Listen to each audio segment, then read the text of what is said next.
नीलकुंड एक कौन सा था? देवली। और लास्ट करडाह। करडाह। इन सारे लेखों में गुर्जर प्रतिहारों का क्या मिलता है? उल्लेख मिलता है। लेकिन अगर अपन बात करें अपने राजस्थान में तो कौन सा शिलालेख है? गटियाला शिलालेख। इससे भी किस वंश की जानकारी प्राप्त होती है? गुर्जर प्रतिहार वंश की जानकारी प्राप्त होती है। यहाँ पर दो शिलालेख प्राप्त होते हैं। कितने? दो शिलालेख। एक कौन से वर्ष का है? तो एक 837 का है और दूसरा कौन से का है? 861 का है। तो यहाँ पर दो प्राप्त होते हैं अपने को। तो इनसे भी किसकी जानकारी प्राप्त होती है? गुर्जर प्रतिहार वंश की जानकारी प्राप्त होती। एक पढ़ा था अपन ने बाहुक प्रशस्ति। कौन सा पढ़ा था? बाहुक प्रशस्ति। कौन सी प्रशस्ति? बाहुक प्रशस्ति। और इसका भी वर्ष क्या है? 837। इससे भी अपने को हरिश्चंद्र के बारे में जानकारी प्राप्त होती है। किसके बारे में जानकारी प्राप्त होती है? हरिश्चंद्र के बारे में। तो एक तो कौन सा हो गया? एओल हो गया। एओल के रचनाकार कौन थे? रवि कीर्ति। एओल के रचनाकार कौन थे भाई? रवि कीर्ति। इनके द्वारा एओल की और ये चालुक्य शासक पुलकेशिन द्वितीय के द्वारा लिखाया गया था। क्योंकि आपको पता है एक भारत में बहुत बड़ा नर्मदा का युद्ध हुआ था। कौन सा युद्ध हुआ था? नर्मदा का युद्ध हुआ था। उस नर्मदा के युद्ध में जो हर्षवर्धन है, कौन से वर्धन है? हर्षवर्धन है। और एक जो है पुलकेशिन सेकंड है। कौन है? पुलकेशिन सेकंड। तो ये पुलकेशिन सेकंड जीत गया था और हर्षवर्धन क्या हो गया था? पराजित हो गया था। और हर्षवर्धन को हराने वाला एकमात्र शासक था। उस शासक का नाम क्या था? पुलकेशिन सेकंड था। इस युद्ध की जानकारी अपने को कौन से शिलालेख से प्राप्त होती है? एओल अभिलेख से प्राप्त होती है। जिसका लेखक कौन था? तो उसका लेखक जो था वो था रवि कीर्ति। लेखक कौन था? रवि कीर्ति है। और ये किसके समय का लेख है? पुलकेशिन द्वितीय के समय का लेख है। तो ये पॉइंट रेडी हो गया। बहुत बड़े बड़े एग्जाम में ये प्रश्न पूछ लिया गया है।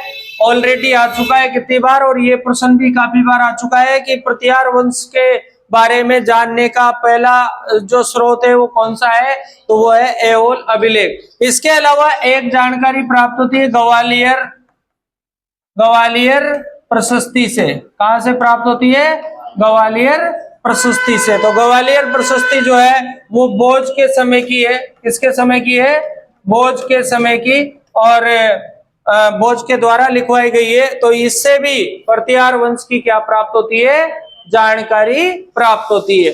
अगला शब्द आता है, ये पॉइंट नोट कर लिए कि आपने जानकारी के स्रोत टफ पॉइंट बनता है तो यहां से बनता है। आगे हम देखते हैं दूसरा पॉइंट। देखो हमारे यहाँ पर कुछ लेखक है, जैसे कि चीनी यात्री हेनसांग। कौन सा नाम आया था? हेनसांग।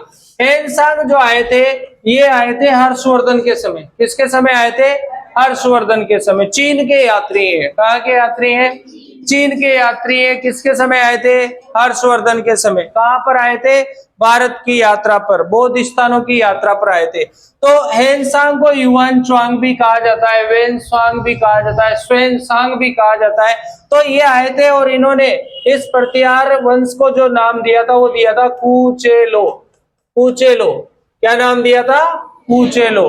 तो इन्होंने हेनसांग ने प्रतिहार वंश को क्या नाम दिया था? कूचेलो। कौन सा नाम दिया था? कूचेलो। उसके बाद में हेनसांग जब आए थे तो इन्होंने कहा कि इनका जो प्रतिहारों का मूल स्थान है, कौन सा स्थान है? मूल स्थान है। किसका मूल स्थान? प्रतिहारों का जो मूल स्थान है वो कौन सा है? बीनमाल है। क्या नाम दिया था? बीनमाल। तो हेनसांग के अनुसार प्रतिहारों का मूल स्थान क्या है? तो बीनमाल है। और बीनमाल को जो नाम दिया था वो दिया था पीलो मोलो। बीनमाल को क्या नाम दिया था? पीलो मोलो। तो अपने राजस्थान में चीनी यात्री हेनसांग के द्वारा बीनमाल को क्या नाम दिया गया था? पीलो मोलो। तो देखो कूचेलो किसको नाम दिया? प्रतिहारों को। कूचेलो किसको नाम दिया? प्रतिहारों को। और बीनमाल को क्या नाम दिया? पीलो मोलो। तो प्रतिहारों को, जो वंश को क्या नाम दिया? यहां पर और सही करते हैं इसको, प्रतिहार वंश को, प्रतिहार वंश को क्या नाम दिया? प्रतिहार वंश को कुचेलो। और यहां पर जो है बीनमाल को क्या नाम दिया? पीलो मोलो। किसने नाम दिया बताओ? हेनसांग ने। इसके बाद में हमने देखा किसका नाम? एच.सी. राय चौधरी। एच.सी. राय चौधरी ने क्या कहा? एच.सी. राय चौधरी ने बताया कि इनका मूल स्थान क्या था? इनका मूल स्थान मंडोर था। क्या नाम था? मंडोर। यानी कि जो प्रतिहारों का मूल स्थान बताया एच.सी. राय चौधरी ने, वो कौन सा बताया? मंडोर बताया। किसने बताया? एच.सी. राय चौधरी ने। क्या नाम बताया? मंडोर बताया। उसके बाद में आता है नैणसी। हमारे राजस्थान में राजपूताने का अबुल फजल जिसको कहा जाता है, वो कौन व्यक्ति है भैया? वो है नैणसी, जिनका पूरा नाम मोहनोद नैणसी। किसके दरबार में रहते थे? जसवंत सिंह सेकंड के दरबार में रहते थे। जसवंत सिंह सेकंड कहाँ के राजा थे? जोधपुर के। और उनके ये देश दीवान के पद पर थे। दीवान उस समय प्रधानमंत्री को कहा जाता था। किसको कहा जाता था? प्रधानमंत्री को। तो देखो उस समय ये भी याद होगा आपको कि जसवंत सिंह की रानी जो थी जसदेव, उसने गेट बंद कर दिए थे। उसको उदयपुरी रानी कहा जाता है। क्या कहा जाता है? उदयपुरी रानी। तो वो गेट बंद कर दिए थे उदयपुरी रानी ने, और इनको देश निकाला दे दिया था। किसको? नैणसी को। तो हम इसी नैणसी की बात कर रहे हैं। तो इन्होंने 26 शाखाओं का क्या किया? इन्होंने 26 शाखाओं का क्या किया? 26 शाखाओं का उल्लेख किया। यानी कि कुल मिलाकर के प्रतिहारों की कितनी शाखाएं थी? 26 शाखाएं थी। और उन 26 शाखाओं में सबसे जो मुख्य शाखा थी वो कौन सी शाखा थी? प्राचीन शाखा थी। वो कौन सी शाखा थी? तो वो प्राचीन शाखा थी मंडोर। कौन सी शाखा थी? मंडोर। मंडोर कौन सी शाखा थी भाई? प्राचीन शाखा। इन 26 शाखाओं में प्राचीन शाखा कौन सी थी? मंडोर शाखा थी। तो यहाँ पर अपना ये नैणसी की बात भी हो गई। तो ऐसे तो देखो हम जानते हैं कि राजस्थान में जो राजपूत है उनकी कुल मिलाकर के 36 प्रकार माने गए। कितने प्रकार माने गए? और अगर हम बात करते हैं कि प्रतिहारों के कितने माने गए, तो प्रतिहारों के माने गए 26। कितने बताए? शाखाएं कितनी मानी गई? 26। और अगर हम गुइलों की बात करते हैं तो गुइलों के कितने मानी गई? 24। गुइलों की कुल मिलाकर कितनी शाखाएं मानी गई? 24। प्रतिहारों की कितनी मानी गई? 26। और राजपूतों की कितनी मानी गई? 36। तीनों अलग अलग है। 36 शाखाओं का उल्लेख कौन सी में मिलता है? तो पृथ्वीराज रासों में प्राप्त होता है। किस में प्राप्त होता है? पृथ्वीराज रासों में। बहुत फेमस किताब है पृथ्वीराज रासो। किसके द्वारा लिखी गई है? चंद्र बरदाई के द्वारा लिखी गई है। ठीक है, ध्यान दो, पॉइंटों पे ध्यान दो, ऐसे याद नहीं रहेगा।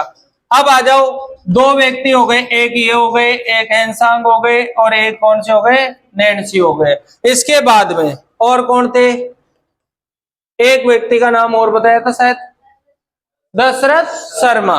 डॉक्टर दशरथ शर्मा। डॉक्टर दशरथ शर्मा। क्या बताया इन्होंने? डॉक्टर दशरथ शर्मा। बताओ। मूल स्थान इनका कहां ले गए? ये उज्जैन।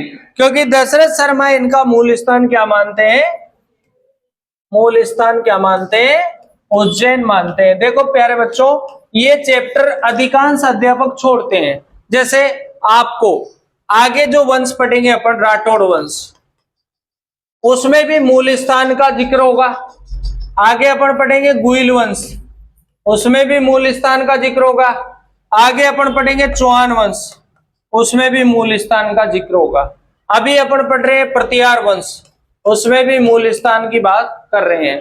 तो मूल स्थान से प्रश्न पूछा जाता रहा है पेपरों में, और प्रश्न आता है। हम क्या करते हैं? सीधा संस्थापक से शुरू करते हैं ताकि समस्याएं नहीं हो, डायरेक्ट मैटर समझ में आ जाए। संस्थापक पर जैसे चौहान पढ़ना शुरू किया तो हम क्या करते हैं कि चौहान वंश का संस्थापक वासुदेव चौहान था। कौन था? बस यहाँ से इसने फलानी झील बनवाई थी, है ना, फिर इसके बाद में ये शासक बना, उसके बाद वो बना, और उसके बाद वो बना, और उसके बाद वो बना। अपन एक स्टेप छोड़ चुके हैं, एक स्टेप खा गए अपन, उस पे अपन ने ध्यान ही नहीं दिया। एक स्टेप छोड़ के आगे बढ़े अपन, ताकि अपने जल्दी से क्या आ जाए, समझ में आ जाए। और टीचर का उद्देश्य ये होता है कि बच्चों को समझ में आए, है ना। लेकिन अपन कोशिश ये करते हैं कि भाई एक बार में नहीं आएगा तो एक बार रिवीजन कर लेंगे, 2 बार में आ जाएगा साला, उसमें क्या दिक्कत है, तो 2 बार में पढ़ लेंगे।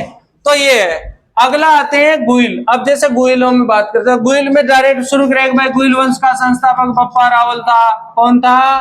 बप्पा रावल था। ऐसे अपन राठौड़ वंश में राव सिंहा था। कौन था भैया? राव सिंहा था। ऐसे अपन चले प्रतिहार वंश में तो हरिश्चंद्र था। कौन था? लेकिन हमने जहां तक देखा है कि प्रतिहार वंश का संस्थापक पेपर में नागभट्ट आया है। क्या है? नागभट्ट।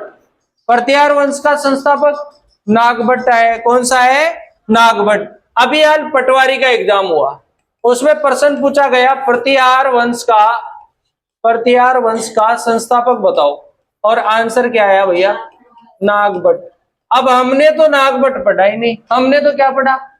हमने तो सभी कोचिंग में बच्चों ने क्या पढ़ा? हरिश्चंद्र पढ़ा। कुछ विद्वान लोग थे, वो बच्चों को भी सेटिस्फाई होना पड़ता है। अब बच्चा बोल देगा कि हे सर, अभी तो तुमने हरिश्चंद्र बोला, अभी तो उत्तर नागभट्ट आया, ये क्या हो गया? भाई जैसा स्रोत है वैसा उत्तर आएगा, जहां से पेपर वाला अप्रोच कर रहा है प्रश्न की वैसा उत्तर आएगा। ये कोई गणित थोड़ी है का उत्तर सर्वभौम एक जैसा उत्तर आएगा, वो तो मैथमेटिक्स में आता है।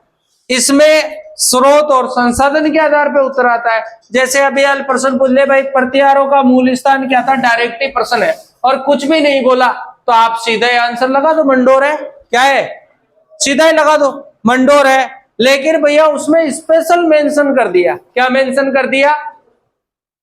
कि दशरथ शर्मा जी के अनुसार प्रतिहारों का मूल स्थान बताओ। किसके अनुसार? तो फिर क्या करना पड़ेगा भैया? फिर तो मामला चेंज हो गया ना। तो बस ऐसे है। लेकिन देखो प्यारे बच्चों, वर्तमान दौर में हमें कम नहीं पढ़ना चाहिए। हमें भले 2 बार पढ़ ले हम एक चीज को, पर कम नहीं पढ़े। आज छोटे से छोटा पेपर भी बढ़िया लेवल का आ रहा है। आज अपन ने चतुर्श्रेणी एग्जाम देखा, अच्छा आया। बीएसटीसी एग्जाम देखा, अच्छा आया। जिसमें हिस्ट्री पे तो बहुत डिमांड है पेपर की, हिस्ट्री की तो मांग गजब की है। उसके अलावा ज्योग्राफी आंकड़े बेस आती है। कल्चर की भी अच्छी डिमांड आ रही है, कल्चर है, हिस्ट्री है, इन पे तो बहुत पावर है पेपर का। तो ये है। तो हमारा ये मूल स्थान का मामला तो पूरा हो गया। अब इसके बाद हमने जो शासक पढ़े थे शाखाओं में, किसमें पढ़े थे?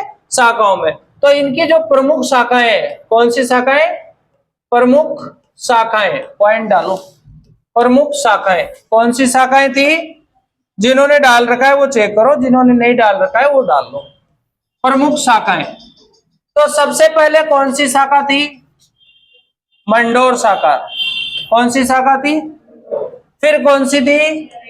मेड़ता शाखा। फिर कौन सी थी? कौन सी? बड़ोच। अब बड़ोच कहां पड़ता है इतना बताओ? बड़ोच गुजरात में पड़ता है। इसका पुराना नाम भृगु कच्छ है। क्या नाम है? भृगु कच्छ। बड़ोच का पुराना नाम क्या है भैया? भृगु कच्छ है। उसके बाद कौन सी थी? हाँ, जालोर। और जालोर के बाद में जालोर, और जालोर के बाद में कन्नौज। ये इनकी मेन शाखाओं का नाम लिखा अपन ने। अब देखिए, सबसे पहले मंडोर शाखा जो है, इस पर शासन किया था हरिश्चंद्र ने। किसे किया था?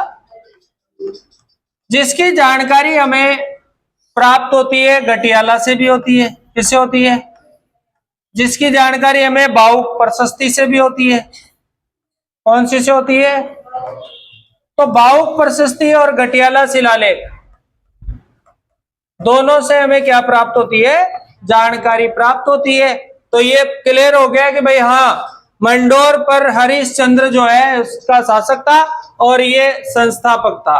क्या था? तो भैया यहां पर समझ लो कि मंडोर शाखा का संस्थापक कौन था? हरिश्चंद्र था। लेकिन जैसे ही हम मेड़ता पे आए, हमारा नाम बदला और हमारे यहाँ पर आता है कि यहाँ पर नागभट्ट जो है वो फर्स्ट है, नागभट्ट जो है वो कौन है, फर्स्ट है। और नागभट्ट फर्स्ट को जो है मलेच्छ नाशक कहा जाता है। क्या कहा जाता है, मलेच्छ नाशक कहा जाता है। यानी कि इसने मुस्लिम आक्रमणों को, अरब आक्रमणों को रोका और उनको नष्ट किया, इसलिए इसे मलेच्छ नाशक कहा गया। क्या कहा गया, क्यों कहा गया, क्यों कहा गया, क्योंकि इसने अरब आक्रमणों को रोकने का काम किया। किसने किया था, नागभट्ट फर्स्ट ने। कौन से आक्रमणों को, अरब आक्रमणों को क्या किया था, रोकने का काम किया था, इसलिए इसे क्या कहा गया, मलेच्छ नाशक कहा गया। इसे नागाव लोक कहा गया। क्या कहा गया भैया, नागाव लोक कहा गया। इसे इंद्र के दंभ का नाशक कहा गया। इंद्र के दंभ का नाशक कहा गया। इंद्र के दंभ का क्या कहा गया भाई, बताओ। इंद्र के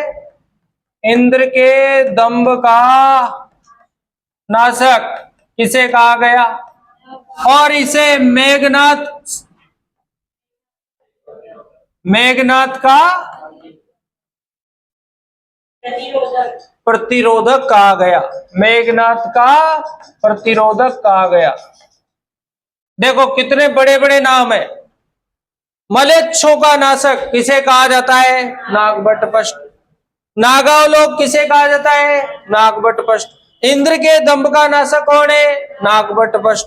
मेघनाथ का प्रतिरोधक कौन है, नागभट्ट फर्स्ट। और संस्थापक भी कौन है।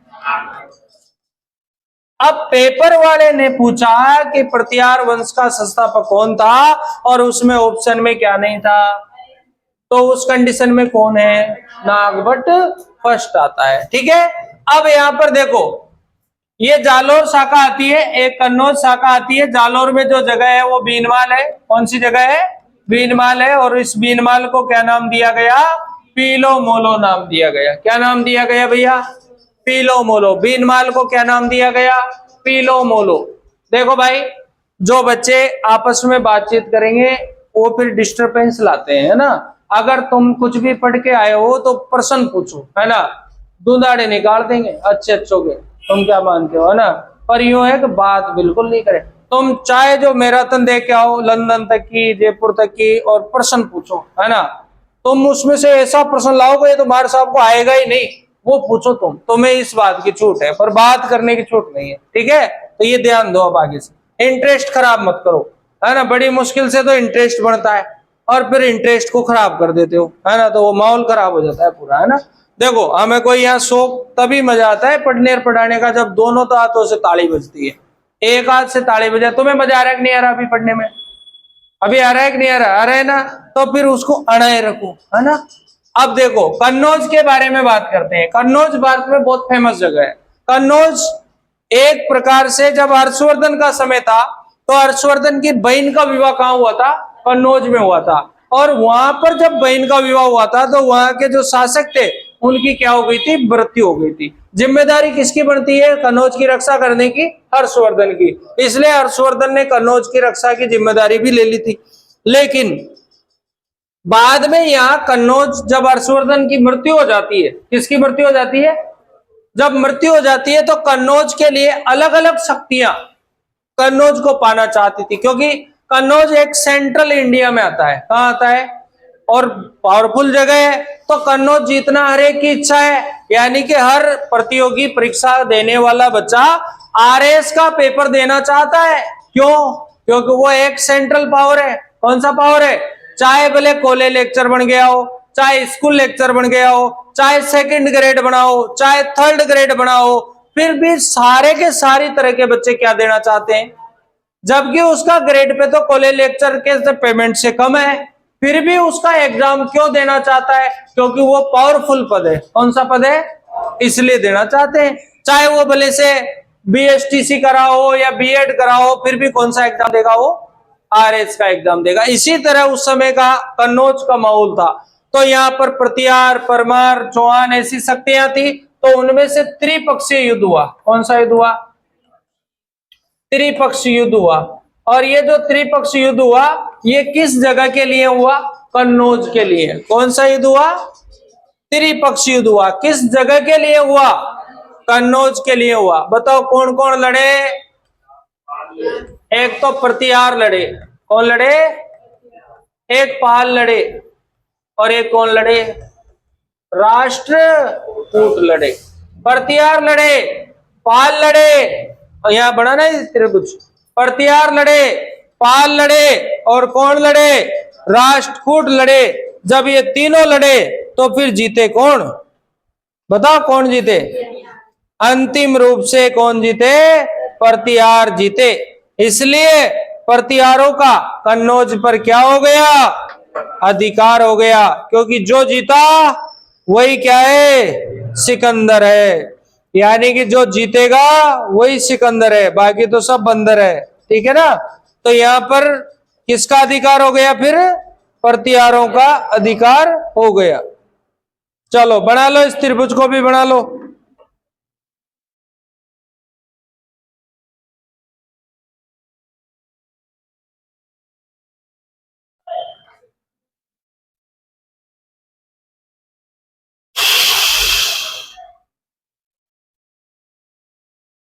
चलो ये बताओ 36 शाखाओं के बारे में किसने बताया था?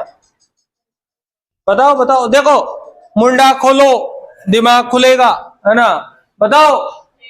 और ये जो चैप्टर मैं तुम्हें पढ़ा रहा हूं ये किसी भी टीचर का तुम्हें मेरे जैसा पढ़ाया हुआ नहीं मिलेगा। ये मैं तुम्हें अभी बता दूं। तुम आज यूट्यूब खोल लेना और पढ़ लेना, है ना? तुम्हारे जमे जिस कोचिंग का पढ़ना, ऐसा चैप्टर जमा हुआ सीक्वेंस वाइज नहीं मिलेगा, क्योंकि दो चार बातें बताई अंट अपने हिसाब से मोहल्ला से, तुम तो मिला के देखना।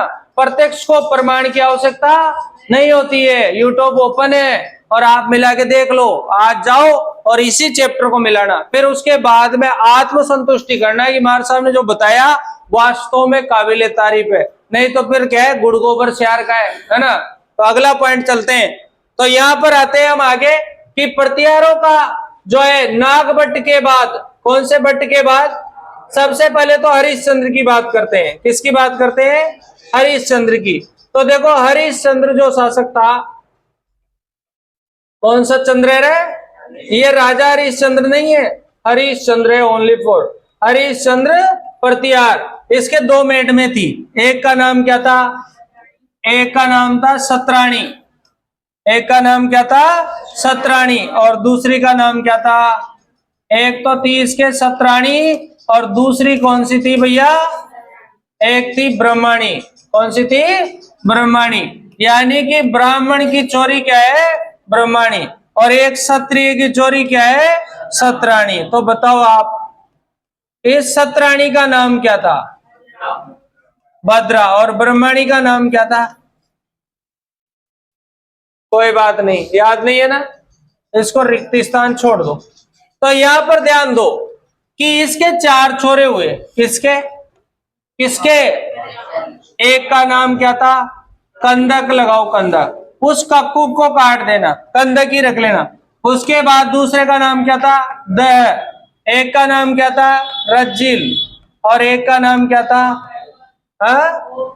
भोग भट्ट। ये चार बैठे हुए।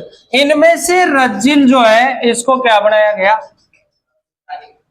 उत्तराधिकारी बनाया गया। किसको बनाया गया? रज्जिल को। तो यहां पर उत्तराधिकारी कौन बना था? यहां पर उत्तराधिकारी कौन बना था? रज्जिल बना था। ठीक। अब इसके बाद में शासकों का जो क्रम है वो टूट जाता है और बाद में जो शासक मिलते हैं वो मिलते हैं एक तो कौन? नागभट्ट। कौन मिलते हैं भाई? नागभट्ट। तो ये बताओ नागभट्ट कौन था? अरे संस्थापक नहीं, नागभट्ट कौन था? रिलेशन क्या था इसका रज्जिल से? तो नागभट्ट जो है रज्जिल का क्या था? पोत्र, यानी कि पोता। क्या था भाई? पोता। और नागभट्ट के बाद नौ शासकों की वंशावली पे जिक्र नहीं होता है, यानी कि उनका पूरा का पूरा उल्लेख प्राप्त नहीं होता है। तो यहां पर जो 10वें शासक का नाम मिलता है वो कौन मिलता है? सिलुक। 10वें शासक का नाम क्या मिलता है भाई? सिलुक। तो इस वंश का जो 10वां नंबर का शासक था वो कौन था? सिलुक। तो नागभट्ट न से नो तो नहीं मिले, और 10वां मिला, वो कौन था? सिलुक। तो 10वां शासक कौन मिलता है? सिलुक। और सिलुक के बाद शासक कौन बनता है? तो सिलुक के बाद शासक बनता है बाउक। कौन बनता है? बाउक। और क आ गया यहाँ पर, क, और क से इसके बाद शासक कौन बनता है? कक्कुक। कौन बनता है बेटा? कक्कुक। कक्कुक कौन बनता है? कक्कुक। और कक्कुक को प्रतिहारों का कर्ण कहा जाता है। क्या कहा जाता है? प्रतिहारों का कर्ण। कर्ण मतलब दानी, प्रतिहारों का दानी, प्रतिहारों का कर्ण किसको कहा जाता है? कक्कुक को कहा जाता है। तो प्रतिहारों का कर्ण कौन हो जाएगा? कक्कुक। आप चाहो तो ये याद रखना तुम कि यहाँ पर 9 नहीं मिले, 10वां कौन मिला? सिलुक। फिर कौन आया? बाउक। फिर कौन आया? कक्कुक। तो अगर मान लो आपसे ऐसा प्रश्न पूछ लेता है कि निम्न शासकों को क्रम से जमाइए, और 4 नाम दे दिए, जैसे हरिश्चंद्र दे दिया, नागभट्ट दे दिया, सिलुक दे दिया और कक्कुक दे दिया, तो आपको जब क्रम जमाना है तो आपको एक झटके में जम जाएगा। जमेगा नहीं जमेगा? पहले ये हो गया, फिर ये हो गया, फिर ये हो गया, और फिर ये हो गया, लाइन से उत्तर आ गया। ठीक है, तो यहां पर हो गया सिलुक, बाउक, कक्कुक। ठीक है, बाउक के बाद कौन बना? कक्कुक। अब हमने ये देखा था कि गटियाला शिलालेख जो है वो किसने लगवाया था? गटियाला शिलालेख जो है वो किसने लगवाया था? तो गटियाला शिलालेख जो है वो किसने लगवाया था साहब? कक्कुक ने लगवाया था। कौन सा शिलालेख? यहां तक का मामला हम पढ़ चुके हैं। अब आगे हम बराबर पे आते हैं। किस पर आते हैं भाई? तो बराबर पे आने के लिए हमें अगले शासक का नाम डालना है, और शासक का नाम डालिए आप वत्सराज।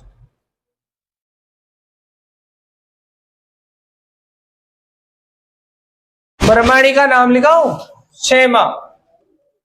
बरमाणी का नाम क्या है? क्षेमा। और सतराणी का नाम क्या है? भद्रा। अगले शासक का नाम डालो वत्सराज। वत्सराज। अगले शासक का नाम डालो वत्सराज। 783 से 795, 783 से 795, 783 से 795। देखिए, वत्सराज को प्रतिहार वंश का वास्तविक संस्थापक, प्रतिहार वंश का वास्तविक संस्थापक माना जाता है। देखिए, अब 3 नाम हो चुके हैं संस्थापक में। एक तो कौन सा हो गया? एक कौन सा हो गया? और एक कौन सा हो गया? तो वास्तविक संस्थापक में किसका नाम आएगा? वत्सराज का आएगा। वास्तविक संस्थापक माना जाता है। इसकी माता का नाम भूमिका देवी,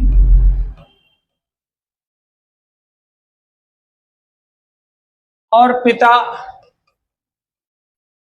देवराज। इंद्र मत लगा देना पीछे, मैं तो कर दो, देवराज इंद्र थे। पिता कौन थे? देवराज थे। माता का नाम क्या है और पिता का नाम क्या है? देवराज।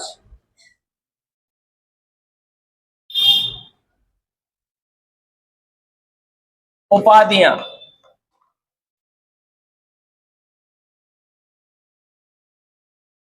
रण अस्तिन। कौन सी उपाधि? जय वराह। उपाधियां कौन कौन सी है? रण, अस्तिन और जय वराह। ये पिछली बार आ चुकी है जयवरा वाली। जयवरा की उपाधि किसने धारण की थी? तो वत्सराज ने।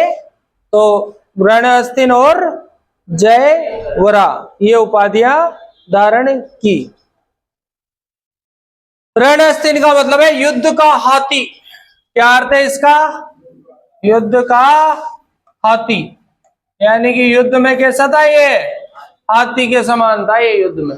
युद्ध जब लड़ता था तो जैसे हाथी जाता है ना मदमस्त होता हुआ, ये गया वो गया वो गया, है ना, तो ऐसे था ये। तो रणहस्तिन मतलब युद्ध का क्या था? ये हाथी के समान था ये युद्ध में, तो ये था। अगला पॉइंट चलो। वत्सराज के समय, वत्सराज के समय, वत्सराज के समय कन्नौज के लिए, समय कितना हो गया भाई? वत्सराज के समय कन्नौज के लिए त्रिपक्षीय युद्ध का प्रारंभ हुआ।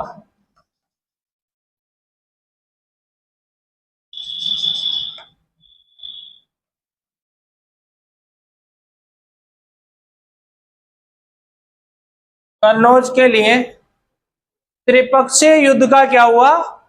प्रारंभ हुआ। वत्सराज के समय कन्नौज के लिए, किसके लिए? अंडरलाइन करो।